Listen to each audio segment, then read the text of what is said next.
y aquellos que no lo apoyaban. Y la provincia de Córdoba no escapa a todo esto. En la provincia de Córdoba también hubo protestas queriendo mayor libertad, mayor flexibilización en este contexto pandémico, y aquellos que apoyaban al gobierno nacional que decidieron juntarse en el Parque Sarmiento, en la provincia de Córdoba.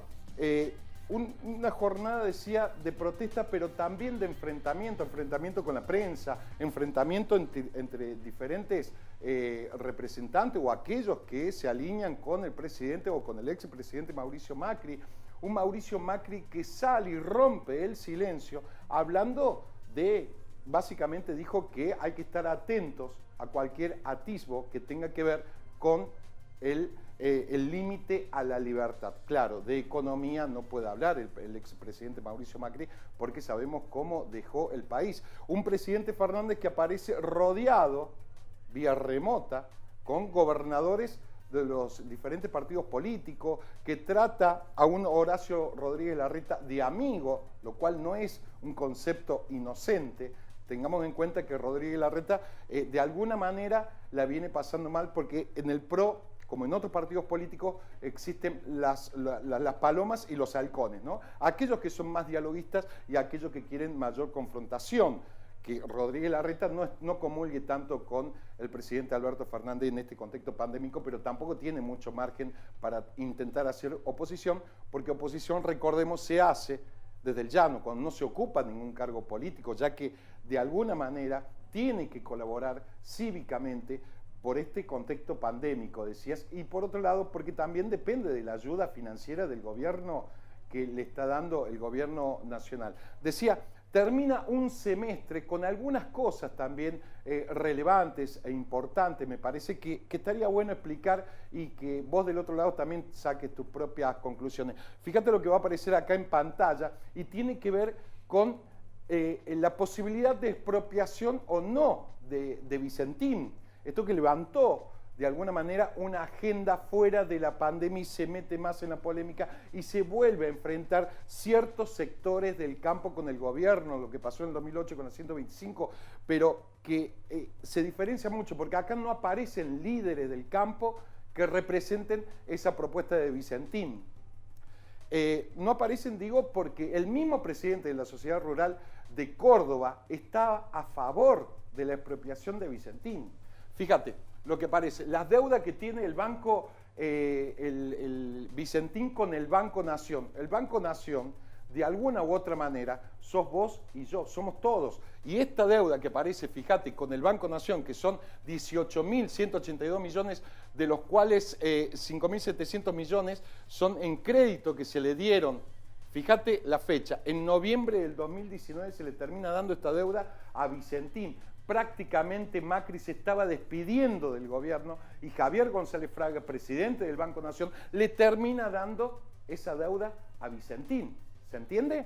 Fíjate, esto es la deuda en billete físico, en crédito básicamente, pero después tiene otra deuda que tiene que ver con las deudas por impuestos, aduana, etcétera, que son 9.500 millones. En diciembre del 2019 la empresa se declara en cesación de pago. Claro, ya se estaba retirando Macri prácticamente del gobierno nacional. Y esto es muy importante porque esta deuda, ya conocemos la historia, la vas a terminar pagando vos, yo y todos, porque ya se declaró en concurso preventivo, Vicentín. Y hay dos bibliotecas que te dicen que por un lado el Estado sí te puede expropiar, y por el otro no, dos bibliotecas jurídicas y siempre un gris en el medio. Y a juzgar por los antecedentes, por la historia contemporánea, recordemos que sin ir más lejos, el gobernador de Córdoba, el ex gobernador de Córdoba, el difunto José Manuel de la Sota, cuando tuvo que construir la autovía Córdoba-Río Cuarto, también expropió ley mediante la legislatura provincial algunos campos que pasaban para poder concluir esa obra. Sigamos con el caso Vicentín. Fíjate qué y por qué le termina dando este crédito Macri a Vicentín. Fíjate, en la campaña intermedia donde se eligieron diputados nacionales, se renovaba parcialmente del 2017, Vicentín con diferentes grupos que conforman Vicentín. Fíjate, Vicentín Saic le dio 3 millones de pesos a través de Vicentín Saic, Friar 2 millones, Renova 3 millones, en el 2017 de los aportes de campaña que termina haciendo Vicentín para la campaña política de Mauricio Macri. Repito, esto no está mal, lo hacen todos, lo hace el justicialismo, también recibe. Pero llama la atención que esos créditos hayan salido al fin del mandato y en un tiempo exprés. Pregúntate vos cuánto tarda el banco en pedirte, en darte, otorgarte un crédito. Prácticamente te terminan pidiendo hasta el ADN para otorgarte un crédito. Bueno, a Vicentín se lo dieron en tiempo récord, ¿no? Y un gran monto. Esto fue en el 2017. En las elecciones PASO del 2019, Vicentín, a través de los diferentes grupos que la conforman, Algodonera, Avellaneda, le termina dando a la campaña de Macri 4,5 millones de pesos. A través de FRIAR, 4,5 millones. Oleaginosa San Lorenzo, 4,5 millones. Elecciones Generales del 2019, a través de FIAR, 5,5 millones. Un total de 27 millones de pesos le termina dando, donando, entre comillas, Vicentín a la campaña política de Mauricio Macri. Como así también, en este caso no Vicentín, pero otras empresas, por ejemplo, también han aportado, o General Dehesa, por ejemplo, que ha aportado a otros partidos políticos, digo, grandes grupos terminan haciendo. Pero lo que llama la atención, y seguramente del otro lado te estarás preguntando y estarás sacando tus propias conclusiones a través de esto es dato, no es opinión, ¿sí? Todo lo que le termina dando a Vicentín, que después lo devuelve el gobierno de Mauricio Macri a través de esa cantidad en volumen de crédito y en tiempo express se lo termina dando a Vicentín. Esto por un lado. Después otro tema que también me pareció relevante, que desde la oposición, básicamente su jefe del radicalismo, en este caso el ex gobernador Cornejo, que es el presidente del Partido Radical a nivel nacional, sale duramente, junto con Patricia Burlis y otros sectores de la oposición, a oponerse a esta posibilidad de expropiación con intervención intermedia a Vicentín.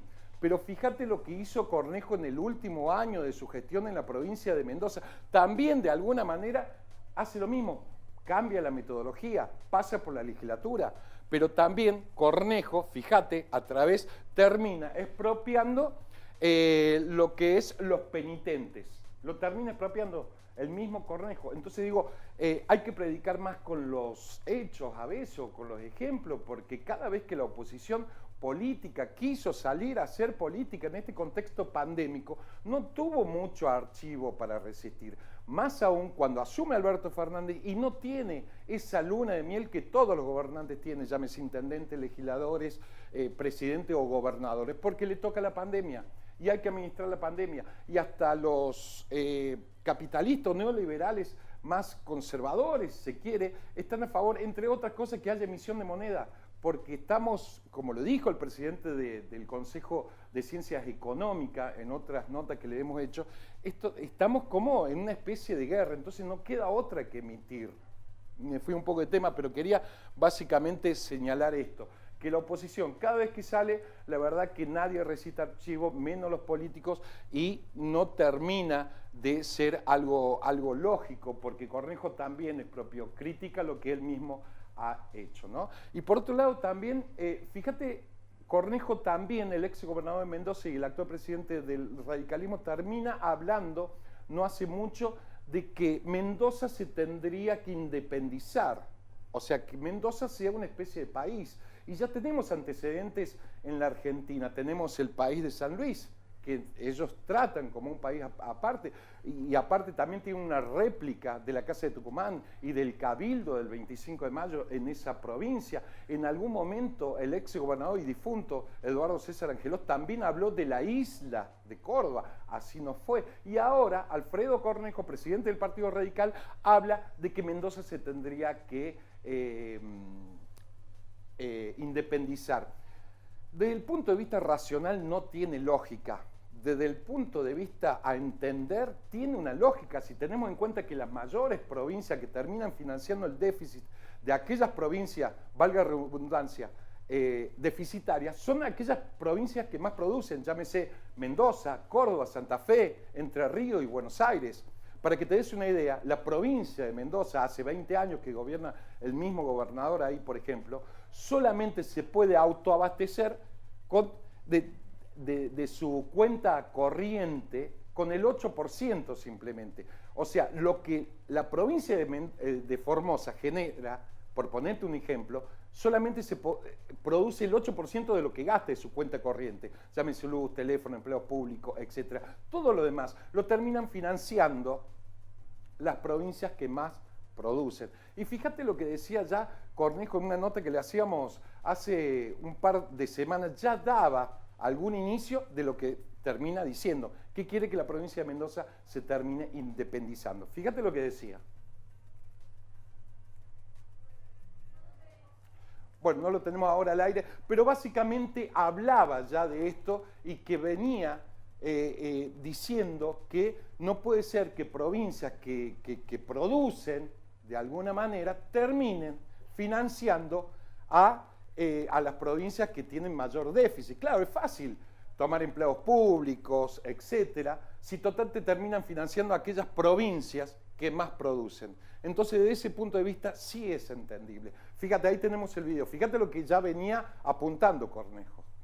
Y ya con esto quiero finalizar, diputado Cornejo. De eso le quería hablar. Mucho se habla del modelo Mendoza y lo ponen a usted como protagonista.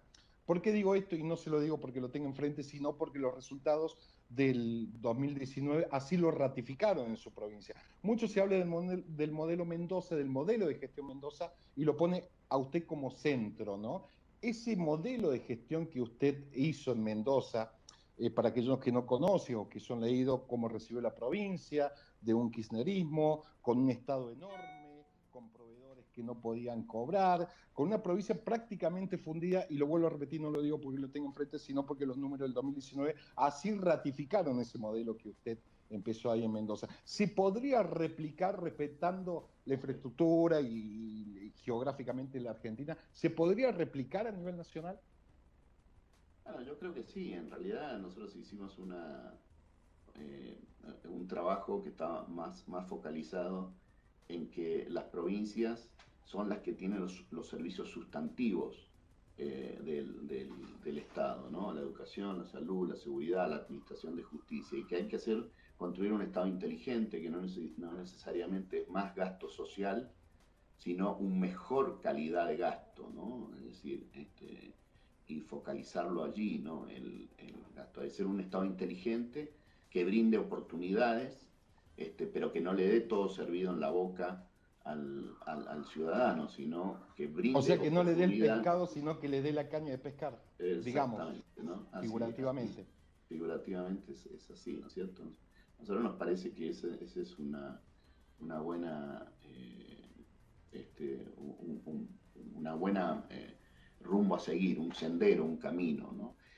Claro, pero se viene hablando mucho se viene hablando mucho del modelo de gestión, sé que a lo mejor no lo va a decir porque por la humildad, pero mucho se habla del modelo gestión Mendoza. En Mendoza ¿Cómo usted lo tomó la provincia? Exacto, en Mendoza se redujo la cantidad de empleados sustancialmente, casi un 10% menos de empleo público sobre el que recibí. Fue la primera vez que un gobierno entrega a otro con menos personal que el que recibió, ¿no? Todos me entregaron con más personal. Bien, ahí lo teníamos, ya donde queríamos hacer un repaso, donde ya de alguna manera venía manejando esa posibilidad de tirar ese título, repito, de lo racional, poco racional, porque para eso tendría que haber una elección y un llamado a convencionales constituyentes que reformen la Constitución, ¿no? Pero bueno, la oposición también viene haciendo su trabajo porque necesita hacer política, pero lo cierto es que le viene siendo difícil. Fíjense la primera nota que viene a dar el expresidente Macri, prácticamente no habla de economía, habla de la libertad. Un día antes del Día de la Independencia, que es hoy cuando está saliendo este programa, y los enfrentamientos que hubo tanto en Capital Federal como en algunas provincias, ¿no? Bien, dicho esto, le paso a comentar, fíjense, esto es simplemente un dato, una encuesta que se hizo en junio sobre 1.800 casos a nivel nacional, tipo IBR, Telefónica, y es cómo se han posicionado, han subido o han bajado los 23 gobernadores de Argentina en cuanto al manejo de la pandemia.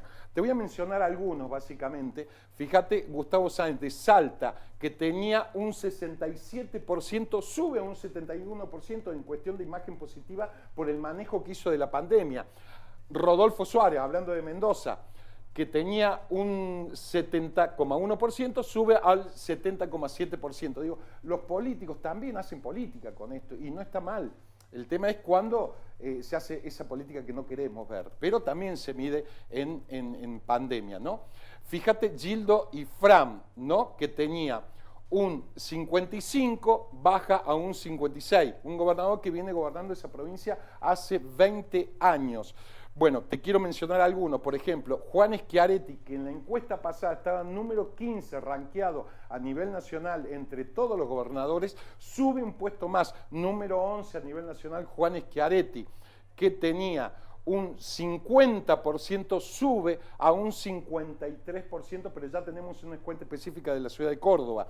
Y después te menciono los dos últimos gobernadores. Jorge Capitanich baja en cuestión de imagen, que tenía un 42%, baja a un 33% de imagen positiva, y Mariano Arcioni, que sube un poquitito del 29 al 32, pero es el gobernador que peor mide. Recuerden ustedes que para la elección había prometido básicamente un aumento en los empleos públicos, a los docentes y al sector de la salud del 100%. Ganó y por supuesto hasta el día de hoy están de paro en esa provincia. Bueno, esto te quería básicamente decir, señalar algunos datos de imagen positiva y negativa que tienen algunos gobernadores en cuanto al manejo que hacen de la pandemia, ¿no? Vamos a la siguiente imagen. Te decía que íbamos a tener una encuesta que habla de la imagen de Juan Schiaretti en la provincia de Córdoba. Sigue siendo muy buena si tenemos en cuenta que medimos la muy buena y la buena en arriba del 60%. ¿Por qué digo que es buena?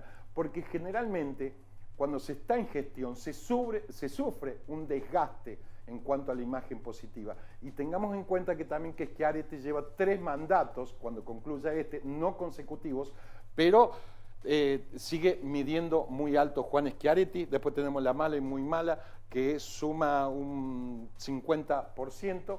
Bueno, esto es lo que te queríamos decir más o menos, como para ir entrando ya en cuestión, ¿no? Bien, dicho esto, te cuento que en el próximo bloque vamos a estar hablando con el intendente de la ciudad de Tanti, Luis Azar. Varios temas, por supuesto, vamos a estar hablando con el tema que tiene que ver con el manejo de la pandemia.